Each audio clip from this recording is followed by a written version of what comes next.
Ed ora vogliamo farvi conoscere una giovane coppia di Scoppito che da 6 mesi, quindi prima del terremoto, aveva fatto una scelta particolare, vale a dire quella di vivere in una casa di legno. Con il sisma quella casa non ha subito alcun danno, eppure prima del terremoto 4 istituti bancari, ci hanno detto, avevano rifiutato di accendere un mutuo a questa giovane coppia perché per loro la casa era insicura. Li ha incontrati Umberto Braccili. Foto di case di 3 anni di vita all'Aquila. È rimasto il cartello che è quasi una beffa. Vendesi, quarto piano luminoso.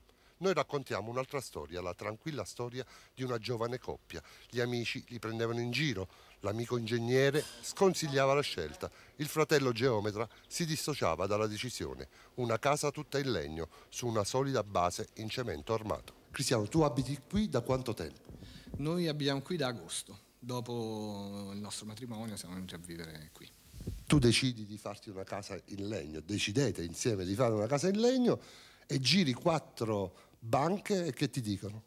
Mi dicono che non erogavano mutui per case prefabbricate perché le considerano non sicure. Sicuro. Invece questa tua casa come ha reagito? E questa casa comunque il terremoto si è sentito, noi abbiamo avuto assolutamente molta paura, siamo scappati fuori, però dopo un paio di giorni di paura abbiamo ragionato e abbiamo pensato che comunque la nostra è una casa sicura, quindi siamo tornati a dormire qui. Che non ci sono state lesioni, nulla? Assolutamente, è caduta soltanto un po' di polvere dai mobili e basta.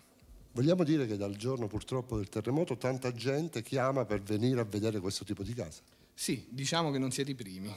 E in questi giorni, visto che la casa è sicura, state ospitando degli amici? Sì, noi la sera qui in sala spostiamo il divano e mettiamo 2 materassi, un materasso matrimoniale e un materasso singolo e ospitiamo 3 persone.